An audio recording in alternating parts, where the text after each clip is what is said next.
Hello, everyone, and welcome to another episode of the True Blue Crime Podcast. My name is Dan, and as always, I will be your host for this episode. And the past several episodes of True Blue Crime have been pretty heavy from an emotional standpoint, and I felt it was time to step away from the world of death and cover a crime that not only affected a lot of people, but has been repeated to various degrees many times since its inception. But before we get into the episode, let's quick cover the business side of things. If you'd like to get updates about what the podcasts are up to, please like and follow the True Blue Crime Productions Facebook page. More information can be found at the show's website at truebluecrimeproductions.com. And if you'd like to email me directly, my email is truebluecrimeproductions@gmail.com. If you can, please support the show via Patreon or PayPal. Links to make donations are on the website at truebluecrimeproductions.com. Any donation level helps, and it'll help ensure I can keep making free episodes of the podcast and expand the podcast in the future. Any donations will receive a shout out in a future podcast, a thank you message from the host, and some cool True Blue Crime merch. For no cost whatsoever, please rate and review the show on whatever platform you're listening to it on. Thanks so much. Without any further ado, let's dive into this episode of True Blue Crime. Defrauding someone or a business out of money is not a new concept. The first recorded fraud in history occurred in 300 BC in ancient Greece. A very early version of insurance, known as a bottomry, was essentially a loan that a merchant could take out for the value of their ship in case it sank to the bottom of the ocean. If the boat survived the voyage, the loan would be paid back with some interest that was paid out of the profits from the sales of the goods. However, if the boat sank during the voyage, the boat owner could recoup their losses using the loan. A merchant named Hegestratos saw an opportunity to make some easy money, and after he was consigned to deliver a load of grain with his boat, he devised a plan. He sold the grain to a different buyer and sailed his empty boat across the sea, and then started to sink his boat. His crew caught on to the scam and confronted their boss, who was said to have jumped ship and drowned before he could be brought to justice. Throughout history, there have always been people willing to risk punishment and even death to make money illegally. In 1920, an Italian immigrant who had arrived in America with dreams of making it big saw an opportunity to make money. While his original plan wasn't illegal, his scheme to create the investment money he needed was. His money-making scheme became famous and is still duplicated over 100 years later. This is the story of the birth of the Ponzi scheme. Carlo Pietro Giovanni Guglielmo Tebaldo Ponzi, better known as Charles Ponzi, was born on March 3, 1882 in Lugo, Italy. While his family had once held wealthy titles in the country, by the time he was a teenager, almost all of his family fortune had been spent. He took what little money he had and enrolled at the University of Rome, and was a less than stellar student. He failed many classes, and after 4 years he had no degree, he was broke, and needed a change of scenery. He used most of the last of his money to buy a ticket for a cross-Atlantic voyage that would land him in Boston, Massachusetts. He arrived on November 15, 1903, with just $2.50 in his pocket. He lost over $200 he had been given by his mother by playing cards and drinking on the multi-week trip. Charles had expected to land in America and be met with gold-lined streets and money for the taking. Instead, he found himself walking in mud. His saving grace was a prepaid train ticket out of Boston. His mother knew her son would lose all his money and didn't want him to be stranded on arrival in America. So real quick break here.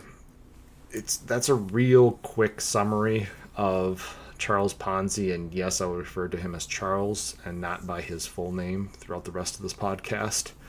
Definitely seems like Charles is the poster child for financial irresponsibility. Whether it was his family spending their fortune, whether it was him spending what little money that he had, it was said that his mother purchased this prepaid train ticket because he'd been on so many trips before where he ran out of money and ended up being stranded, and the family had to figure out ways to get him money so that he could either return from the trip or continue on his voyages. So basically, he's so financially irresponsible that despite his mother giving him this money to start this life in America, she pretty much knew that on arrival to America he would have nothing left and prepaid for this train ticket. So again, this is just kind of a preview of how financially irresponsible Charles Ponzi was. The prepaid ticket got him from Boston to New York, where he stood a fighting chance at finding a job as a non English speaking Italian. The problem was Charles was not a strong man. In fact, even he considered himself too weak for manual labor.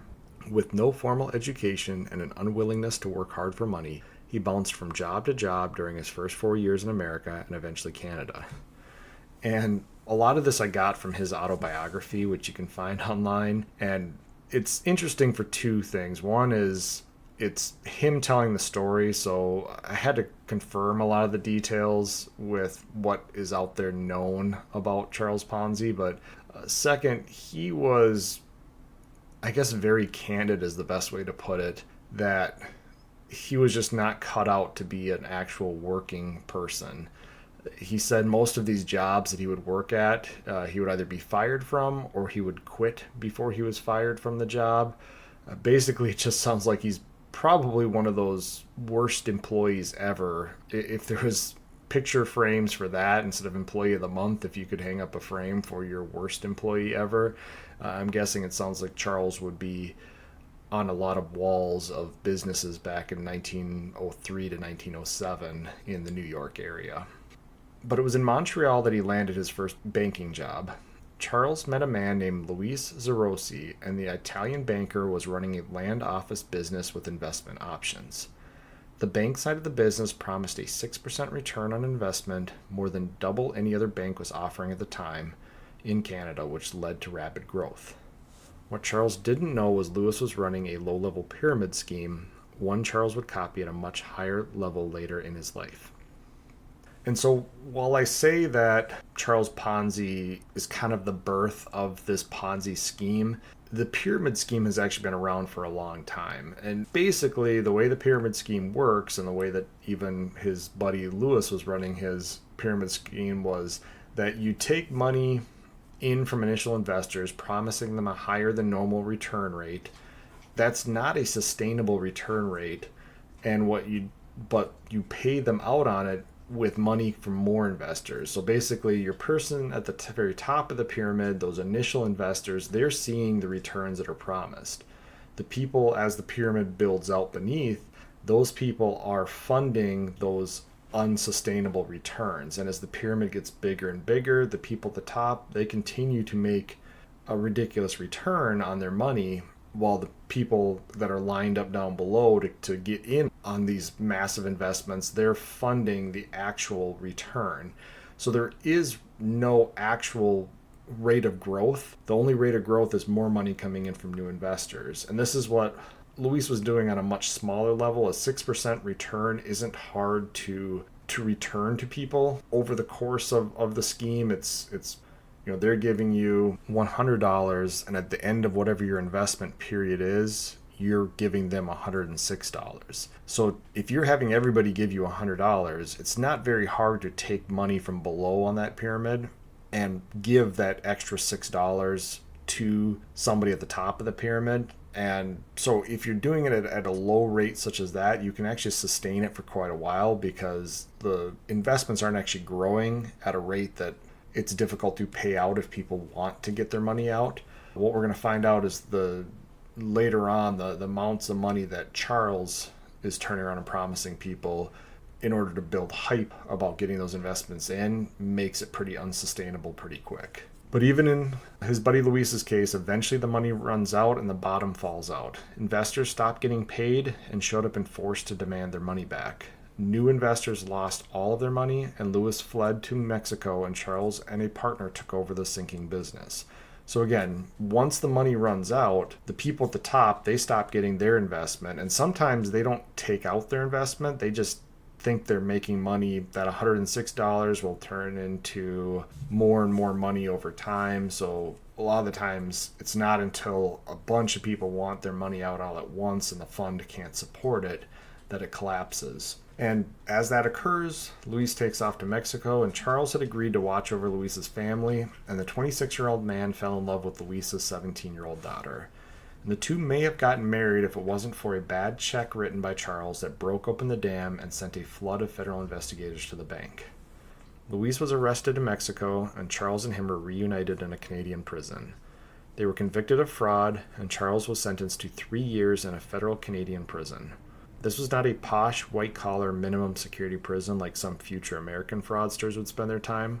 Charles would later describe the conditions as more like a dungeon, and his bed was made of corn leaves and corn cobs in a sack. His first job was breaking rocks, and while he had done his best to avoid manual labor on the outside of prison, he found he was actually very proficient at it. His work effort gained him several promotions, and before he was released, he had a cushy job as a clerk in the warden's office. Charles actually was asked to type his own pardon letter and was released from prison after serving 3 years. Charles left prison with $5 to his name, twice what he had arrived with in Boston 7 years earlier, but he was starting over again. He found employment even more difficult this time around because of his prison record. Eventually, his knowledge of both English and French landed him a job smuggling Italian immigrants from French areas of Canada to America. Within a few months, he was caught and sentenced to 2 years and 1 month in a U.S. federal prison in Atlanta, Georgia. Thanks to his ability to speak 3 languages, he landed a translation job and didn't have to do much manual labor. The prison housed a couple of high-ranking Italian mafia members, and Charles was assigned to translate their mail for the warden. He was also asked to make friends with the Italian prisoners to gain information. And while he didn't gain information to help the warden, he did learn a great deal about white-collar crime. Another prisoner named Charles Morse became a mentor for Charles Ponzi, as the one-time Wall Street banker had helped engineer a false rise in copper prices that led to the Wall Street panic of 1907. Charles Ponzi, already aware of banking practices from his time in Montreal, learned the ins and outs of Wall Street and realized the amount of money flowing through New York created massive opportunity for investment. After being released from prison, he found employment as a nurse at a mining camp in Boston, and soon started his own utility company that supplied power and water to the mining camps in the area. This business may have taken off, but after a freak accident severely burned another nurse, Charles volunteered to donate some of his skin to replace the burned skin of his coworker. His wounds became infected, and he lost his job and was back on the street and working menial jobs for food and lodging. In 1917, he met a woman named Rose Maria Gnecco, and after a year, the two were married. Her father ran a small grocery stand in Boston, and he took over the family business, but his lack of business practice bankrupted the family store. Charles then came up with an idea to sell international advertising and approached a bank requesting a $2,000 loan to start his company. The bank turned him down, and Charles was once again in need of a plan to make his millions. With his mastery of 3 major European languages, Charles still felt he could do something in America that had ties to Europe. He set up a small office in Boston in the summer of 1919 and reached out to wealthy people in Europe trying to sell some of his business ideas and gain capital. While most didn't write back, one Spanish company sent him a reply and included an international reply coupon, or an IRC. The coupon was basically an international version of prepaid postage and could be exchanged in the country the postage was sent to for the correct value of postage. In simple terms, and using today's postage rates, it costs $1.50 to send a standard letter from the US to anywhere in the world. Using the IRC rules that were in place in 1919, someone could purchase that same postage coupon in Spain, for example, at $1. The IRC that was purchased for $1 in Spain could then be exchanged in America for $1.50, which would be a profit increase of 50%. Charles saw an opportunity to purchase IRCs in economically weak countries and cash them in for higher percentage gains. His home country of Italy, suffering greatly after World War I, had such a weak economy that Charles calculated his profits from IRCs could net over 400% return. So we'll take a break here, kind of explain these IRCs just a little bit more. In case you didn't follow along with that, basically, if you were going to be communicating internationally with another company and they wanted to send you a letter, they could buy the postage in Spain, but the problem is when that postage came to America, in the case that I brought it to today's values, they would be sending you a postage stamp that they had paid $1 for. So if you tried to use that postage stamp in America, it wouldn't be enough postage to actually send the letter from America to Spain. So you would exchange that in for a postage stamp worth $1.50, and then you would now have enough postage to send your new postage from America back to Spain. So basically, this was a legal way. I guess people just either hadn't thought of it, or eventually we'll talk about why it doesn't make sense for people to do this. But it was a legal way for people to basically make money off of coupons back in 1919. And so Charles sees his opportunity, but he realizes, he has no money, and he can't just go out and purchase thousands of dollars worth of these coupons like he needs to in order to get a return on them. So since he lacked the capital to make these large enough purchases of IRCs to make the venture profitable, he approached banks once again looking for a loan. He was again turned down, and as a last resort, he created a public company called the Securities Exchange Company and traveled around Boston explaining his legal money-making plan and promising a 100% return on their money in 90 days. This was 95% higher than the standard 5% return offered by banks at the time. So basically, he was guaranteeing people that if they gave him $100, within 90 days, they would get $200 back from him. And again, with these schemes, a lot of the times, he's not actually going to pay out that $200 in 90 days. He is going to send them a letter saying, hey, just so you know, your investment is now worth $200. If you don't contact us, we will reinvest this $200 for you. And in 90 days, it's going to be worth $400. So people are seeing this ridiculous return on their money. They're basically doubling their money every 3 months if they use his company.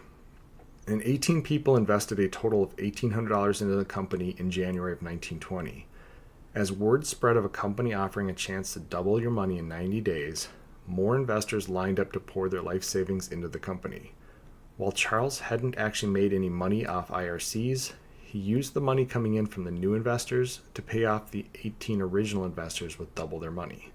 As word spread about these original investors seeing the promised return, more and more investors put their money into Charles' company. His original idea of making money off IRCs proved to be logically impractical.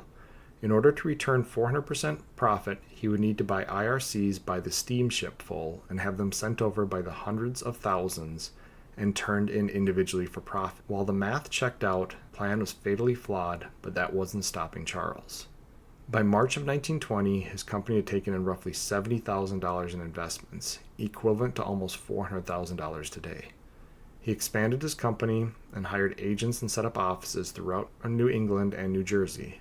By May, his total investments were $420,000, over $6 million in today's money. And by June, that number had skyrocketed to $2.5 million, or $37 million in today's money. So again, remember, he promised people investments doubling in 90 days. So there's going to be a little bit of a slow growth because it's going to take those first few months for people to actually realize those profits. But once those profits are realized by the original investors, that's going to assure the next generation of investors that this is a legitimate investment because they're seeing people get this money back after 90 days.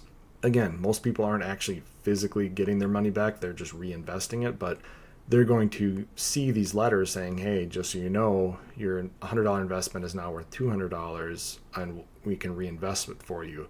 So now people are lining up to throw their money into this investment fund, taking out mortgages on their houses and getting money any way they can because every dollar, every cent they can put in there is doubling in 90 days. 7 months into his scheme, Charles' company was taking in over $1 million a day, which is almost $14 million in today's money. He now had branches all the way up the East Coast to Maine, and while many original investors had increased their investments, many did not opt to get paid out, but instead would reinvest their money, creating what they believed to be an unlimited growth of their personal wealth. So again, let's just say you're not investing $100. Let's say you're going to invest, I think one guy invested $10,000, which would be the equivalent of roughly $150,000 today. So if you're the guy that invests $150,000 today, if you believe 3 months from now that $150,000 is now going to be worth $300,000, and if you reinvest it, that $300,000 is now going to be worth $600,000 in another 3 months.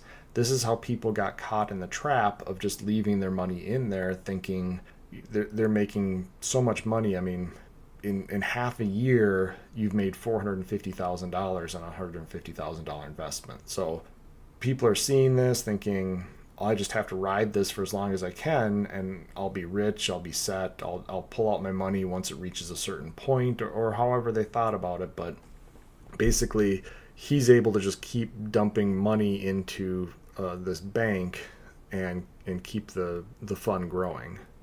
And Charles purchased the controlling shares of a bank in Boston and kept his growing fortune in the bank, and therefore there was no public paper trail for people to follow. If they had, they would have seen that the plan was actually losing money.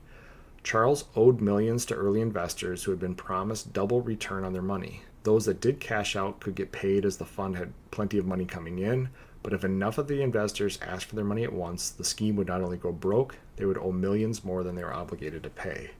And again, that's because even though this fund has whatever it be $37 million in it, they owe investors probably $45 to $60 million at this point.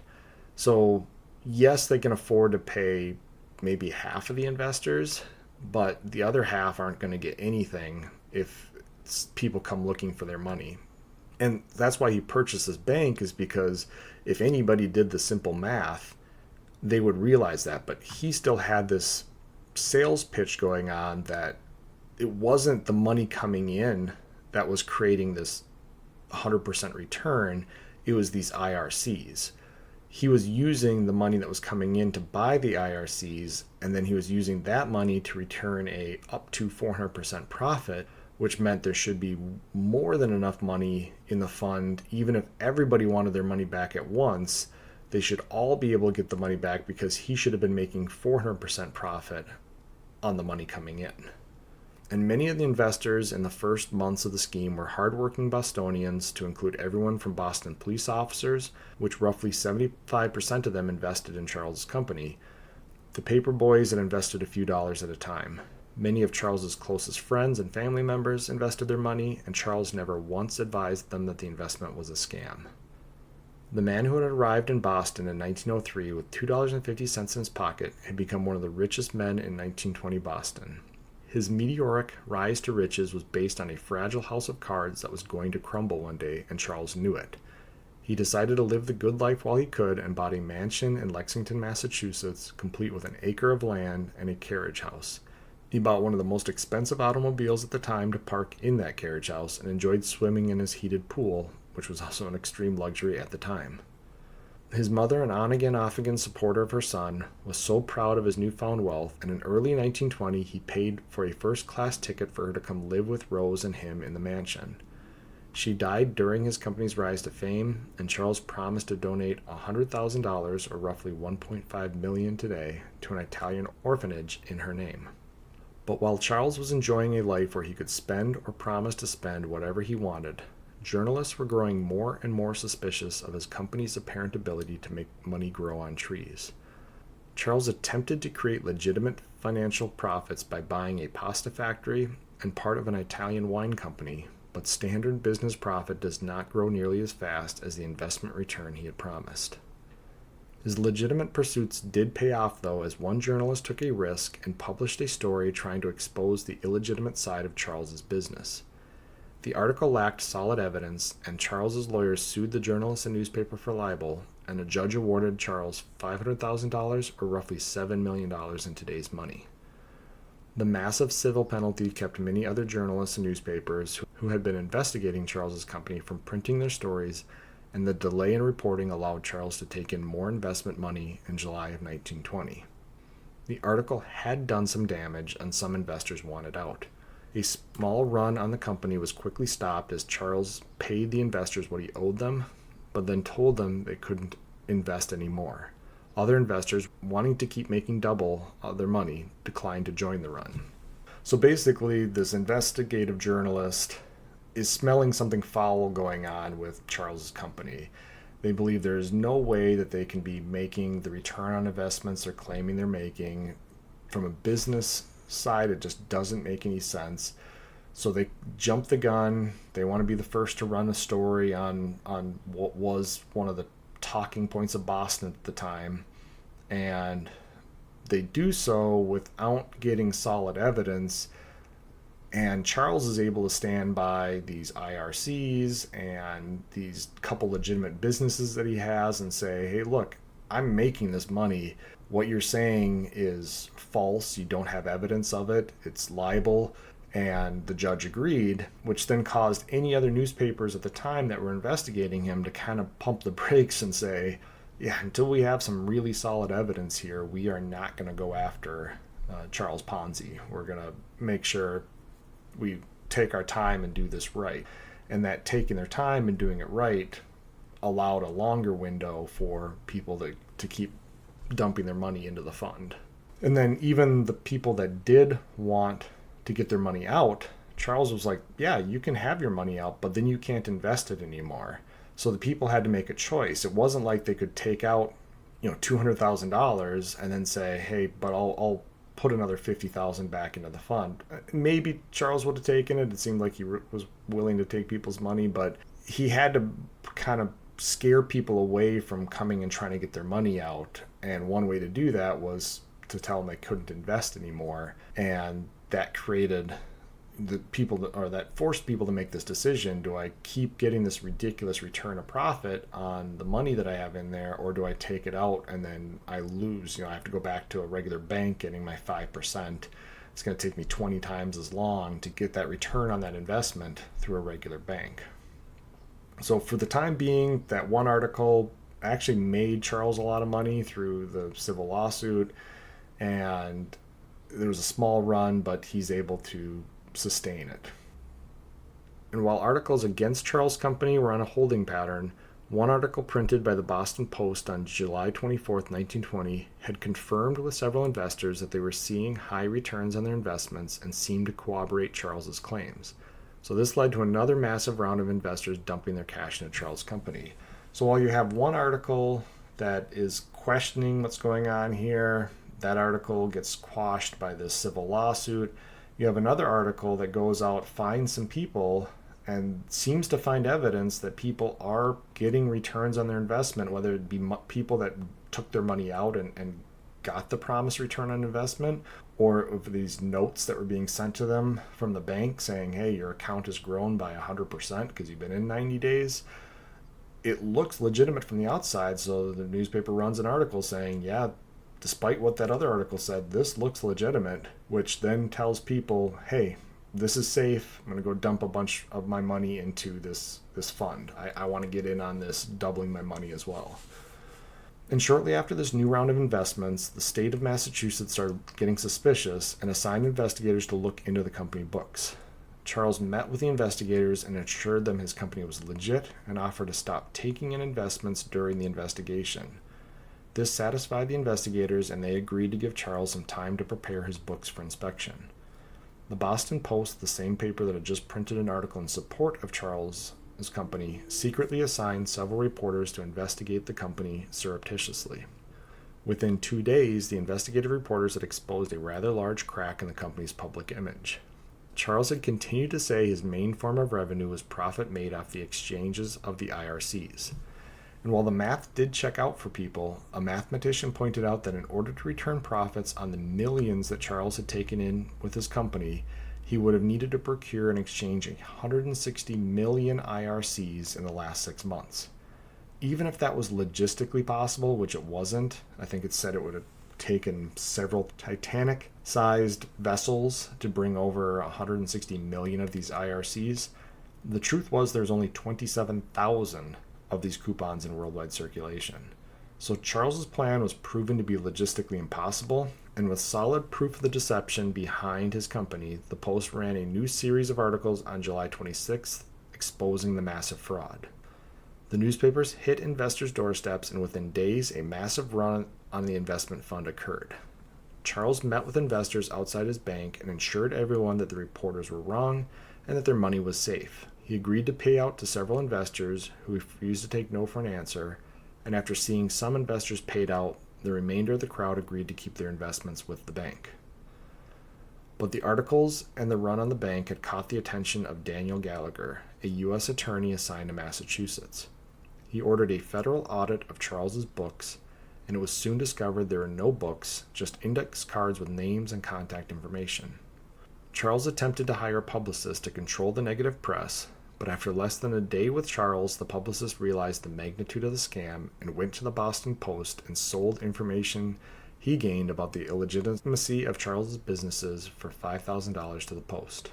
The article, this time including actual numbers, such as the company being roughly $4.5 million in the red, led to yet another run on the investment fund. Charles was able to pay off this one last run, but was essentially bankrupt and started writing checks from the bank's line of credit. Another investigation was launched, and it was discovered that Charles' company was now about $7 million in debt and using the bank's line of credit to stay afloat. By August 11th, the Post was running stories about the massive fraud, and they had discovered Charles' criminal past to include his much smaller fraud scam in Montreal. Charles learned that he was going to be arrested any day for mail fraud and turned himself into authorities so he could pay bail and return home. He paid the bail on his federal charges, and then state authorities arrested him on separate charges, and he paid bail on that as well. The Boston Post advised the courts that they were going to print more articles that didn't favor Charles, and he might try to leave the country. Bail was revoked, and Charles was placed in prison and soon faced 86 counts of mail fraud. So basically, what he was ultimately charged with was sending those letters to his investors claiming that they had doubled their money, because his business model proved that to be inaccurate. If anything, they had a 0% return. And beyond that, Charles was spending their money on his mansion, on his car, on his heated pool. So the company was losing money, but he had sent out enough of these letters to people saying, hey, just that 1,000 you gave me, I have 2,000. And then if they were an original investor, they would have gotten another letter roughly in June or July saying that 2,000 turned into 4,000. So because he had mailed them the letters, it became a federal crime of mail fraud, and he's charged with these 86 counts. And as the counts each carried a 5-year sentence and the federal courts allowed for consecutive sentences, Charles was facing life in prison for his crimes. However, amazingly, he was allowed to plead guilty to a single count of mail fraud and was sentenced to just 5 years in federal prison. While in prison in 1922, he was indicted on additional charges by the Massachusetts Attorney General. He was now facing state charges of larceny, but Charles argued that his plea agreement with the feds had erased his state charges. However, the actual arrangement in the deal said nothing about the state charges, and Charles had inaccurately assumed the federal charges trumped the state charges, and he wouldn't be tried for both via double jeopardy. The case made it all the way to the Supreme Court in 1922, and the Supreme Court ruled the two judicial systems were different, and Charles could be charged by both the state and the federal government. As for the double jeopardy, Charles was charged with mail fraud by the feds and larceny by the state. So despite the charges being from the same crime, the Supreme Court did not consider it double jeopardy. And this goes well beyond my legal understanding of things. The way it was explained in the article is, even though this was the same crime, because they were different elements to these crimes, it wasn't like he was getting charged with mail fraud by the state of Massachusetts and by the federal government. Basically, the way I understood from the article, the only way you're safe from double jeopardy is if you're tried for a specific crime by a specific jurisdiction, whether it be federal or state. You get acquitted, and then they try to put you on trial for the same exact charges again. That would be double jeopardy. They can't just keep trying you until they get a conviction. But if they're different charges, even stemming from the same event, especially from different jurisdictions, you can be charged by both the federal and the state. And so despite him basically escaping justice for the most part, he was going to do roughly less time for this massive fraud than he did in Canada for a much smaller fraud. The state's going to come down and say, no, we're going to charge you as well. And the public was actually somewhat split on Charles Ponzi. Some of his investors, especially the ones smart enough to take their investments during the scheme, supported him, while others, especially those who lost their life savings, vilified him. Charles went through 3 state trials before being found guilty of larceny and sentenced to an additional 9 years in prison. And this is where I found it strange, because in his state trials, it said in the article I read that he was acquitted, the first time around because he was able to convince the jury using his charisma that what he had done wasn't stealing from anybody. And the jury bought it and acquitted him, and it didn't explain how, but he was put on trial a second time, which resulted this time in a hung jury. And the third time he was put on trial, he was found guilty. So I don't know how that isn't double jeopardy if he's acquitted the first time around, unless there was some type of an appeal or a miscarriage of justice that the courts ruled that he could be put on trial again. I just have always understood if you're acquitted, you can't be tried again. So while I understood it on the federal state charges, I didn't understand how he got tried 3 times after being acquitted the first time on the larceny charges. But he's going to be found guilty of larceny and sentenced to an additional 9 years in prison. He was released from prison in 1934, having served 14 years for his crime. Public sentiment, driven by the stock market crash and the Great Depression, had turned on Charles completely, and most people were now calling for him to be deported. So if you remember, in American history, when he's going through his original trial, when he's kind of going through this stuff, this is the Roaring 20s. This is a time of parties and speakeasies and all kinds of different things going on in the 20s, and there is a lot of money flowing through the country. The stock market is doing well, all up until while he's in prison. You have the stock market crash of 1929, and thus you enter into the Great Depression. So by the time he's getting out of prison, the country's in pretty bad financial shape, and everybody remembers he's the guy that basically robbed a whole bunch of people, lived this lavish lifestyle. He owned and ran a bank, so he's basically everything that people don't like at this point. And so people called for him to be deported. He fought for a full pardon and fought his deportation, but he lost both battles. On October 7th, 1934, roughly 31 years after arriving in America, Charles was sent back to Italy. Rose, his wife, stayed in America and divorced him in 1937, and then Charles attempted to build a new scheme in Italy but failed. He finally found legitimate employment via the Italian airline Alla Littoria and was stationed in Brazil, but the airline was shut down by the Allies during World War II and Charles was laid off. He suffered a heart attack soon after, and while he survived the heart attack, he was left severely weak and could only find occasional work as a translator. Even this proved difficult as he started losing his eyesight, and by 1948 he was blind and then suffered a stroke that left him paralyzed on his left side. One of the richest men in the world in 1920 died penniless at a charity hospital in Brazil on January 18, 1949. The scheme that made Charles Ponzi famous is either called a pyramid scheme or a Ponzi scheme, has been repeated countless times over the last century. And just to be accurate here, Charles Ponzi was not the first person to come up with this scam. I mean, clearly, even his buddy up in Montreal did it before he did. There was several other somewhat large Ponzi schemes that occurred in the 1800s, but he really took it to a new level in 1920, and he did it so quickly to such an amount that that's how it got named a Ponzi scheme.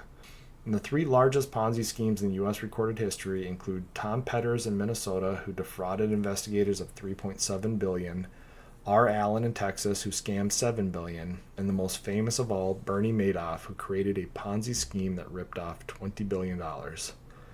Plenty of banks and companies have also pulled off similar schemes, and many different cryptocurrencies in recent years have been described as unregulated Ponzi schemes.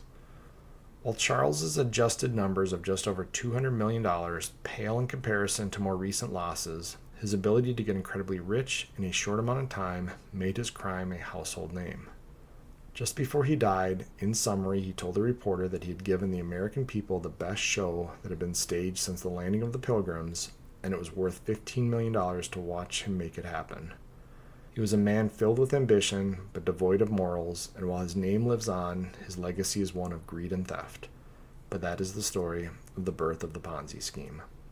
Thank you guys for listening. Stay tuned for future episodes, and feel free to write me at truebluecrimeproductions@gmail.com. You can also find me at True Blue Crime Productions on Facebook and support me via Patreon at True Blue Crime Productions. So that's it for today, guys. Thanks for listening. Talk to you later. Goodbye.